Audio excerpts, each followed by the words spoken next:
Hello and welcome or welcome back. My name is Jo. Today I'm talking to you about the major astrology of the Scorpio new moon this year in 2024. So it is occurring on Friday, the 1st of November at about 10 to midnight Australian Eastern Daylight Time. And it is occurring at 9 degrees of Scorpio. So there's a lot of intense themes that are coming up at this new moon, mostly because Pluto is stealing the limelight from the actual lunation itself. And that's significant because Pluto is the ruler of this Scorpio new moon. But before I dive into the major energies that we'll be working with, I'm just going to quickly explain what the new moon actually is in terms of the lunar cycle and the best ways that we can work with the new moon. It tends to get a bit less press than the full moons, and it can tend to pass us by a bit unnoticed. But it's very, very beneficial to work with the energies of the new moon because it's the initiating stage of the lunar cycle. 2 weeks after the new moon, we have a full moon. And the seeds that we plant and the intentions that we set at the time of the new moon is very important when we're working with them consciously, because when the full moon comes around, we will achieve what we set out to do, or the ideas that we set out to put into play, or the seeds that we planted at the time of the new moon. So it can be an incredibly beneficial and enriching experience to work with the energies of a new moon. The new moon, unlike the full moon when the sun and moon are in opposition and the moon is at its fullest and brightest, is when the sun and moon are traveling together. So the moon is rising and setting with the sun. So they are, astrologically speaking, conjunct. They are on the same degree. So this means that the moon is not visible. Its illuminated side is facing away from the earth. It is when the nights are at their darkest. It can be called the black moon or the dark moon, because we don't see it. And the powerful thing about a new moon is that because it's the sun, which is our conscious, our ego, our yang, our active archetypal drives, and the moon, which is our receptive, emotional, yin, unconscious drives, blending together to merge. It's the black space, the void space, the womb space, where anything is possible. And it is the point of greatest potential because it's from this void womb space that this blending of energies comes together to create whatever seed we choose to plant. It's an incredibly fertile time of the lunar cycle in terms of intention setting. Because the sun and the moon are in the same sign, in this case, Scorpio, it's a very undiluted, unfiltered, potent energy, because at the full moon, the sun and moon are in opposition. They're in two different signs. At the new moon, they're together. So we've got an extra dose of potent, in this case, Scorpio energy. And it can feel very personal, very deep, and very subjective when we're working with the new moon consciously. So in 2 weeks' time, we're going to have the full moon in Taurus, which is on the 16th of November, 24 degrees of Taurus, and it is in opposition to Uranus. So it's a big full moon. It's very powerful. So the seeds and intentions that we're setting at this new moon is going to feed into any change, shifts, illuminations that we're having in 2 weeks at the full moon, especially in terms of this Uranus in Taurus ongoing story of radical acceptance of self-worth, and abundance mindset. When we're working in Scorpio now at the new moon with empowerment and transformation, there's so many themes at this time of having to destroy, end, or let go of something in order to be able to shift and move on. When we're initiating this new cycle of power that will come to fruition and electrify us at the time of the full moon on the 16th of November, if we're working with this consciously. Because at the time of this new moon, when both Pluto and Scorpio are teaching us about our evolution, whether you're choosing to work with that on a physical life path sense or a soul sense, whatever that means for you. They're working with this evolution and teaching us on the way of what to let go of or destroy as part of a bigger cycle to be able to begin anew. Part of that can really lean into fear, because Scorpio does teach us about fear, and so does Pluto. It's about whether consciously or unconsciously not being able to or choosing to let go of something that is past its used by date. It's at the end of the cycle. Maybe it will be to your detriment, but if it's not that dramatic, it will certainly not benefit you moving forward with this fixed energy. There could be a prominence of an inability or reluctance to accept and move on. And when we refuse to accept something, it will continue to fight back in ways that are now becoming more and more obvious and more dramatic, which I'll go into with Pluto on this 29th anaretic, very dramatic degree of Capricorn. The general Scorpio themes that we're working with at this time is, of course, the themes of transformations, because Scorpio speaks to us of how we move through the cycles of life and death, beginnings and endings. And this is reflected in the myth of Scorpio, which is about the goddess Persephone, who was the goddess of spring in Greek mythology. She was abducted, obviously against her will, by the lord of the underworld, Hades, or Roman Pluto. Her mother wheeled and dealed to get her back, but could only get her back for half of the year. So when Persephone returned to Earth, it was spring and summer, and the Earth was abundant. So she was again the goddess of spring. And then she would return to the underworld for the other half of the year, and the Earth would become more barren and cold, and that is autumn and winter. So it speaks to cycles, but it also speaks to Persephone being both the goddess of spring, i.e. life, and the queen of the underworld, which is death. So it's having this life and death, beginnings and endings, at this time at the new moon, merging and blending together in a way that is giving us such fertile ground to empower ourselves with. Scorpio speaks to empowerment and power, I feel, more than anything else. It is about our deep emotions, emotional complexes, our psychology. It is about passion and sexuality, union and merging with another. It is the other relationship sign along with Libra. And on a mundane level, it can speak to our joint finances and what we share with others. It can speak to our richness, and it can also speak to our fear, and especially in terms of needing to control. The dysfunctional expression of Scorpio, instead of power and empowerment, can be more to do with control and holding on to power in a way that is not healthy because it's fear-based. And the huge lesson that we get from Scorpio and Pluto is about trust, trusting self, and thereby being able to trust others. This is what can be difficult with Scorpio, because Scorpio wants to cling on and will not let go. Even in death, its fingers will still be grasping onto whatever it refused to let go of. That was probably the thing that killed it.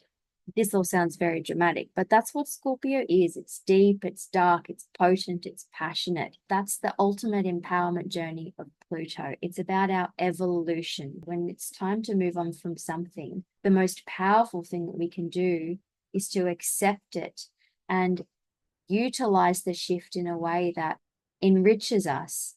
And it's important at this new moon, and with Scorpio themes in general, to know the things that we don't have control over and not to try and cling to control. At the new moon, whatever new beginning you are choosing to initiate at this time, it's very tied into what now must end, ultimately for your own enrichment, for your own empowerment. And this could be in terms of complexes, psychological fixations. It could be to do with sexuality, passion, union, even relationships, or anything in your life that you feel that you are clinging to out of a sense of fear of losing control rather than from true, authentic power and empowerment. These are really tough things to be moving through.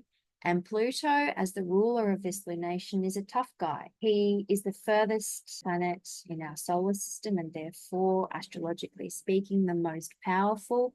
And everything during this lunation is pointing to and revolving around this Pluto. I'll get more to him in a moment, but just to go through the new moon itself at 9 degrees and 35 minutes of Scorpio. Keeping in theme with the new moon being a very undifferentiated, undiluted, potent energy because both the sun and moon are in the same sign, this new moon as well is not actually making many aspects. It's making only one, what is known as a Ptolemaic aspect or a major aspect, which is a trine to Saturn retrograde in Pisces. It's also making a quincunx, which is not known as a major aspect, which I find very useful, to the North Node in Aries. This trine is not a difficult or potent aspect, and this quincunx is not a major aspect. The fact that this new moon itself isn't really touching on any of the grand themes that are playing out at the moment astrologically, it both makes it more strong and more potent because it's standing alone and standing very strong, but it's also really making us even more aware of the loud noises that Pluto is making as the ruler of this lunation at the 29th degree of Capricorn. The new moon itself, as I said, trining Saturn and quincunx the North Node, straight away, this is karmic because Saturn is the lord of karma and the nodes speak of our karmic evolution. With this quincunx, a quincunx is an energy that has a massive creative potential, but it is always a friction and always uncomfortable. The North Node is everywhere that we're heading towards. And in Aries, it's about stepping into self and owning your identity. And the connection to the new moon can be about this empowerment process, feeling, perhaps because it's unfamiliar territory, a bit uncomfortable, a bit tense, especially because, as I said, Scorpio is a fixed energy, does not like change. And we could even feel like we might not have the courage to step into this empowerment journey, or that it could be a bit too much or overwhelming. But this trine to Saturn retrograde at 12 degrees of Pisces, it's saying that this new cycle of power, of empowerment, passion, whatever it might be for you, it's what is required at this time. It's aiding us in our life in very practical ways, in very energetic ways, especially in Pisces. I'm just getting that it's a very healing, very cleansing process, this empowerment journey that we're having. It could be helpful at this time to utilize any either energetic or spiritual frameworks that you like to do in terms of grounding and settling yourself, because it could very much aid in the transition process, the letting go process. This could be breath work or meditation, even exercise, whatever it is that works for you, that can really help you in practical ways, but also in spiritual ways. That is all of the connections that this new moon makes. So now I'm going to turn the spotlight onto Pluto because, as I said, he's very much more the star of the show. There's a few background configurations that are involving Pluto at this time, and he's also being triggered most prominently by this Mars in Cancer opposition, which is going to perfect actually 2 days after the new moon on the 3rd of November, but it is still in orb at the time of the new moon. They are both on the anaretic or critical degree of Capricorn and Cancer. So this is just extra dramatic, being on this 29th degree, as if it wasn't already dramatic enough. Before I go into this opposition and what this opposition is forming in terms of geometric configurations in the chart, I'm just going to go through a few background themes and set the stage for what this Pluto is teaching us at this time. We have what is known as a minor grand trine, also known as a talent triangle, which is between Pluto at 29 degrees of Capricorn, trining Uranus at 25 degrees of Taurus, with Neptune at the apex of the triangle at 27 degrees of Pisces. So these are three of the outermost planets, all in aspect to one another in this very favorable, harmonious, uplifting configuration. Pluto and Neptune are the two slowest moving planets. They have a 500-year cycle, so they become conjunct every 500 years. So it definitely speaks to a broader collective evolutionary process. They have actually been making this aspect known as a sextile, a 60-degree angle, since the 1940s. And it won't be out of orbit complete until the 2030s. This aspect has been ongoing for a very long time. So it's been a background energy for quite a few generations. So Neptune is our spirituality, and especially now in Pisces, it's about being in touch with the connectedness, the oneness of every living thing, and how we are also connected from the heart of the earth to the outermost reaches of the cosmos. We are all made of the same star stuff. We are all human. We all share this planet, and we share this planet with all other forms of life. Neptune moving through Pisces has really been teaching us of the interconnectedness of everything. And on a more energetic and spiritual level, it's how we're tapping into unconditional love, cosmic love, whatever our source of spirituality has meant to us. It's making this more of a way of life. And with Pluto sextiling Neptune, it's really highlighting how we are transforming through this spiritualizing process.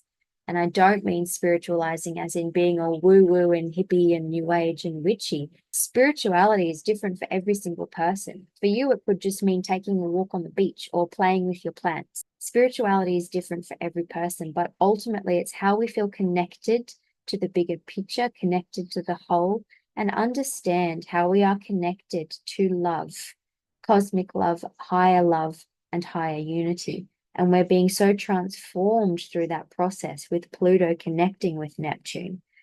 With Uranus coming along and trining Pluto and forming this minor grand trine with Pluto and Neptune, it's about our freedom. And in Taurus, it's liberating our values, liberating our sense of self-worth, the freedom that comes with being in touch with the whole, the freedom that comes from being in touch with our own inner and higher self. This radical change, even of values and sense of self-worth, is ultimately such an empowering experience and is really feeding into our higher alignment, our alignment with our highest good, and our alignment with oneness. These are all huge, big collective themes, especially in terms of humanity as a whole. Take whatever it is that it means for you. But this is an ongoing background configuration involving Pluto. It's just because Pluto is more poignant or vocal or expressive at this time that it can be throwing all of these configurations that he's already making more into focus. And the other thing that I'm going to talk about that he's already in configuration with is an ongoing grand trine with the South Node at the beginning degrees of Libra, and also the Kuiper Belt dwarf planet known as Sedna, who has just moved into Gemini. She's at the 0 degree of Gemini. I won't go too much into it, but she also speaks of transformation and empowerment through betrayal. It's a similar story to Pluto's, actually, but it is more to do with the transmutation and creative processes that we undergo through great upheavals and bereavements. And it can speak to the patriarchy, because Sedna was married off by her father to a rather awful man, and then was taken back by her father. And on the journey back home, she was thrown out of the boat during the storm so that the father could save himself. And he even chopped off her fingers as she clung to the edge of the boat to get her off the boat. She sunk to the bottom of the ocean, her fingers became the sea creatures, and she became the goddess of the sea. And sailors and traveling men had to pay her homage and comb her hair to ensure safe passage and abundance. So it's empowerment through bereavement, said an historian. In Gemini, she's talking about the evolution of our mental processes because she's so far out and she has such a long orbit, 11,000 years. She speaks to the evolution of humanity in an even broader sense than Pluto speaks to. So as she trines Pluto, who is in an out of sign trine because he's still in an earth sign at 29 degrees of Capricorn, but he will be trining her at 0 degrees of Aquarius when he ingresses later this month. It's a very, very potently empowering time in terms of our transformative evolution at a collective level, mostly in terms of communication and scientific inventions and discoveries to do with the mind even.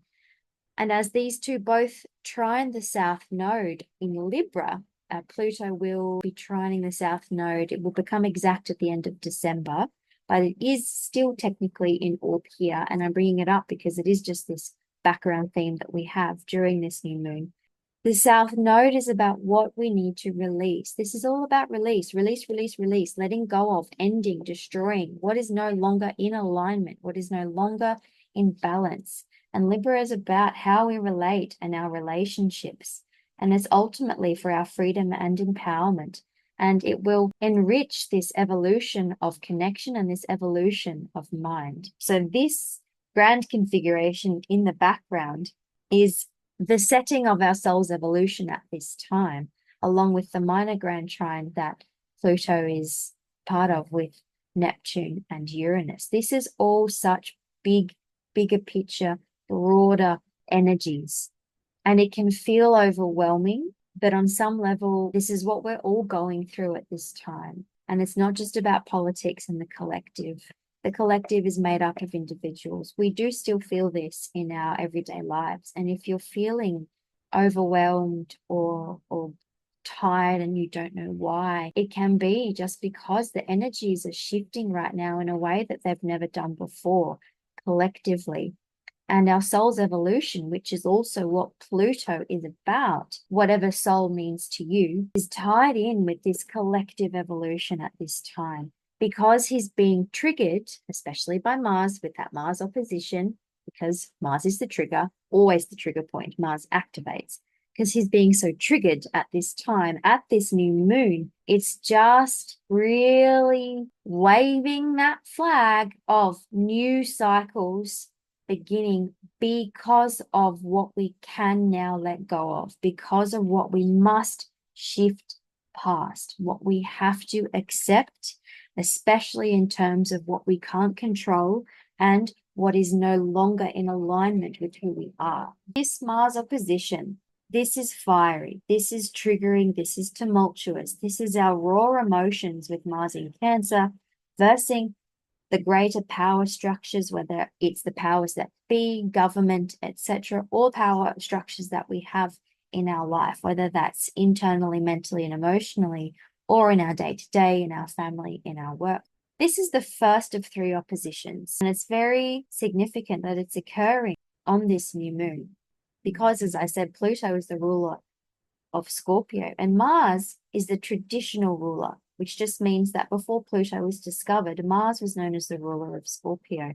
So this opposition is so tied into this new moon thematically that whatever is initiated at this new moon cycle might not be fully resolved even in 2 weeks of the full moon, but it will be at the second and then the third opposition because of Mars's upcoming retrograde. He will oppose Pluto again in January next year and then in April. But at that time, he will be in Leo and Pluto will be in Aquarius. So we will not ever have Mars in Cancer opposing Pluto in Capricorn again, ever.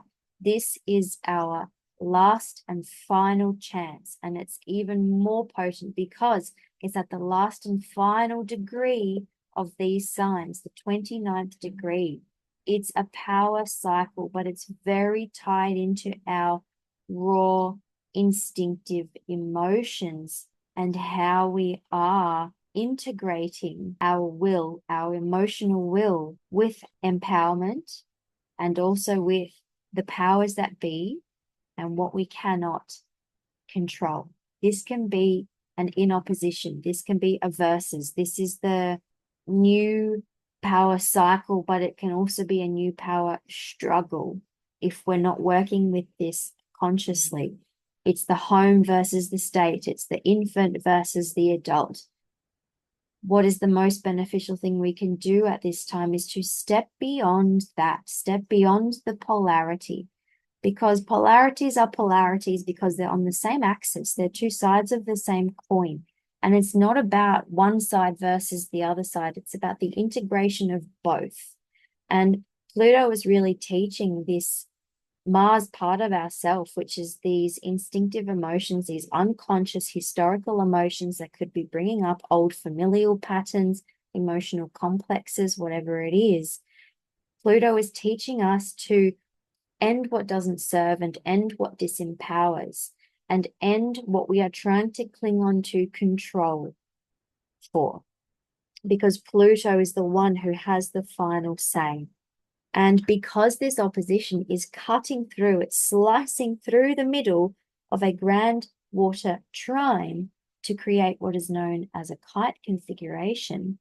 This opposition is the backbone of the kite. And without this integration and without this polarity, this learning curve of this polarity, we won't have liftoff. The kite won't fly. The kite needs the skeleton and the structure to be able to soar, and that's very Capricornian.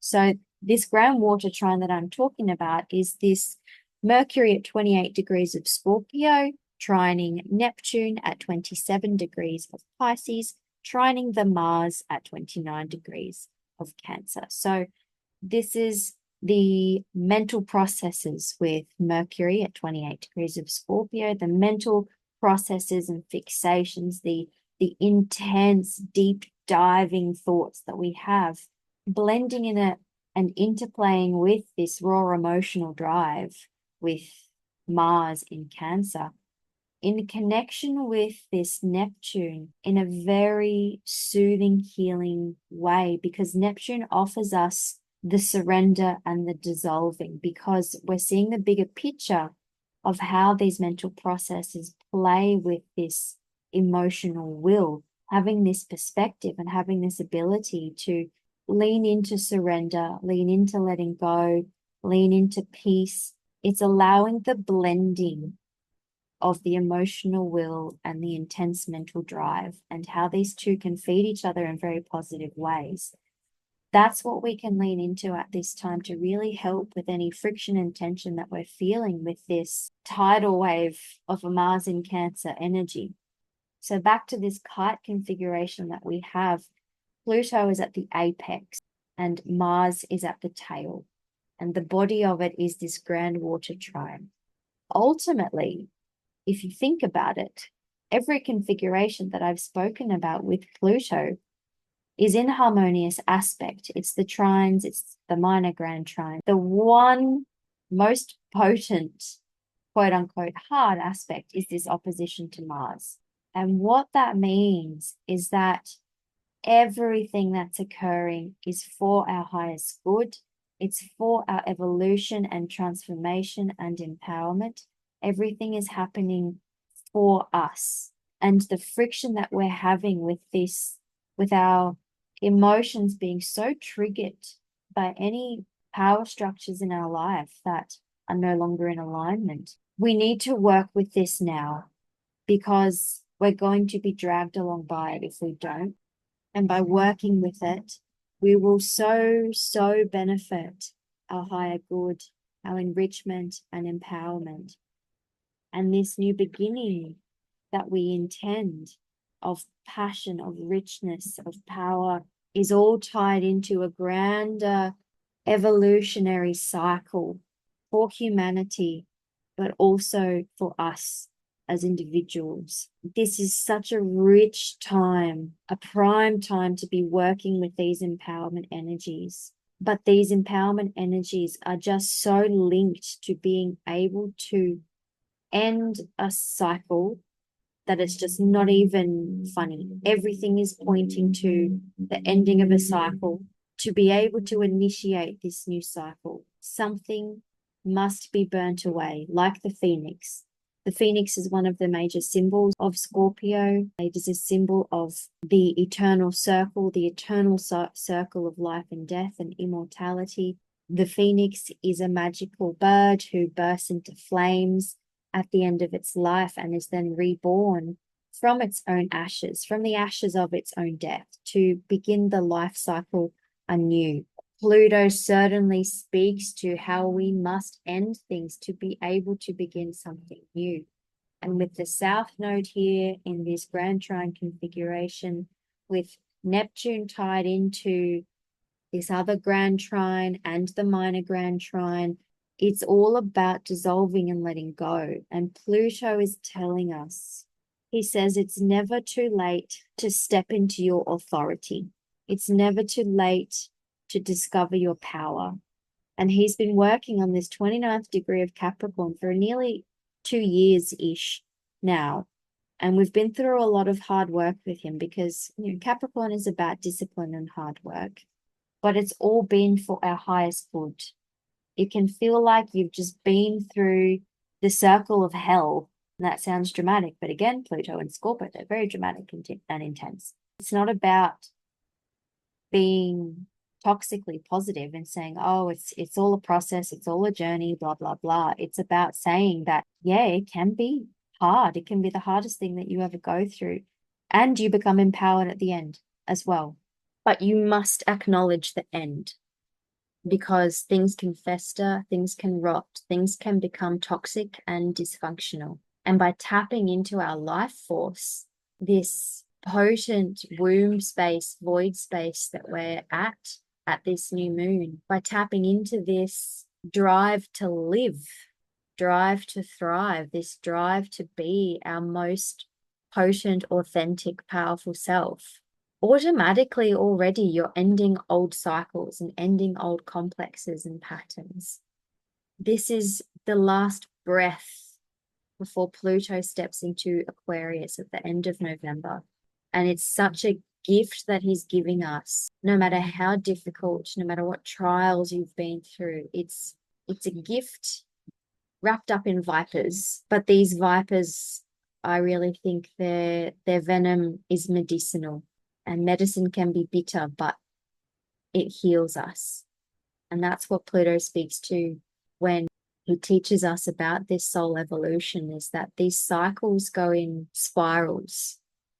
The beginnings and endings blend and merge into each other. And it's about moving on and letting go and spiraling up and diving deep into our fears, diving deep into these emotional complexes at this new moon can be the most illuminating and beneficial things that we can do.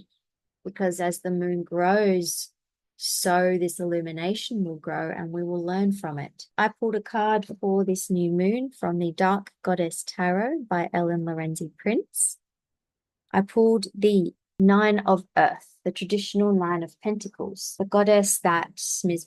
Lorenzi Prince has chosen for the Nine of Earth is Blodeuwedd, the Welsh goddess of flowers. Traditionally, the Nine of Pentacles is about independence, autonomy, self-made, self-sufficient person who is successful and empowered, abundant and rich. And it's about looking how far you've come, looking at how much hard work you've put in and acknowledging that you've done well to be where you are and to reap the benefits of what you've sown. And this could even be a portent of whatever you sow now. This is what the seeds that you sow at this new moon could bring you ultimately. It's the freedom and independence of being successful and empowered.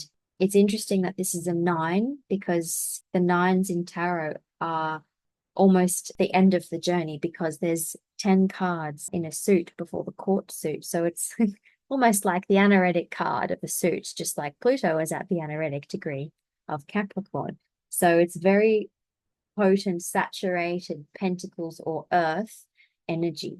And it's about maturity and the end of a journey, or the threshold of that final ending. In terms of that maturation, it can also very much lean into enjoying the fruits of your labors, about satisfaction, about leisure, culture, refinement, luxury, sexuality.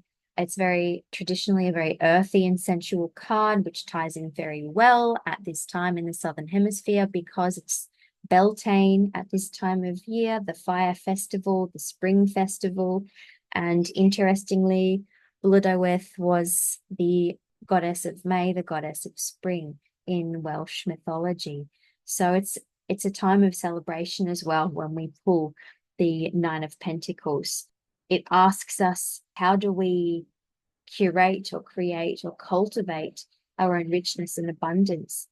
By how we have created our own life, our own character, and by looking at our quote unquote life garden and how we've allowed things to grow by tending to them and working on them. It can definitely speak to professional and financial success. And this ties in very well with Scorpio themes because Scorpio is one of the financial signs. The myth of Blodeuwedd she was created by the magician Gwydion to be a wife of the sun hero. She was created from flowers to be the most beautiful of women, and she was created for the purpose of being a wife to the sun hero, who was the nephew of this magician Gwydion. So already we've got the theme of a woman being forged for a purpose, not of her own will. The story goes that when she was left alone for the first time, when the sun hero had to go off some kind of adventure, she met another man, fell in love, and began exploring through her own choice, her emotions and sexuality. What then happened was that she and her lover plotted to devise how to kill the sun hero through trickery and deceit. And what ended up happening was that the sun hero, her husband, was not actually killed. He was transformed into an eagle and saved. Then Gwydion the magician, the sun hero's uncle, chased Blodeuwedd and punished her by transforming her into an owl so that she would never see the light of day again and would be constantly hooting through the night searching for her partner. This has multiple layers. It's about all of these Scorpio themes about sex, death, transformation, betrayal. It's very Persephone-ish. Looked in a positive light, you can look at it in terms of where are you in the structures of your life? Where was Blodeuwedd in the structures of her life? Were these structures sound? And what are you doing within these structures? What is your purpose? Why are you there? This is Pluto in Capricorn. How can you gain your empowerment either within these structures or by leaving these structures behind? And it's about, with choice and with autonomy, this self-made, self-sufficient person traditionally in the Knight of Pentacles. Because in this card, she hasn't yet turned into the owl. The owl is behind her. She's still the flower goddess in this card. It's about how to have both in a healthy way. It's how to be empowered, how to have healthy power structures in your life, and embodying both the light of day and the dark of night in equal measure in healthy ways. The owl doesn't see the sun, but it still sees perfectly well. It's incisive, it's insightful, it's a symbol of wisdom and intuition. It's reminiscent of the story of the Garden of Eden when Eve took the apple to gain knowledge. She was punished for becoming enlightened. For Blodeuwedd, she was punished for attempting murder, which is fair. But the point is that she was not given her own free will. And because she had no freedom of expression, when it came time to express, it was not expressed healthily. With tying into these themes with the Nine of Pentacles, it's about being self-sufficient and being independent by working hard on knowing your own deep inner world with Scorpio here. and integrating these yin and yang parts of ourselves, these light and dark parts of ourselves in a way that is transformative and empowering. Being the queen of spring and also the queen of the night, just as Persephone is. Thank you so much for listening to my reading for the new moon in Scorpio. Let me know what you think. Thank you again for being here. And in the meantime, have a wonderful new moon. And I'll see you again for my next video for the second half of Scorpio season. Bye.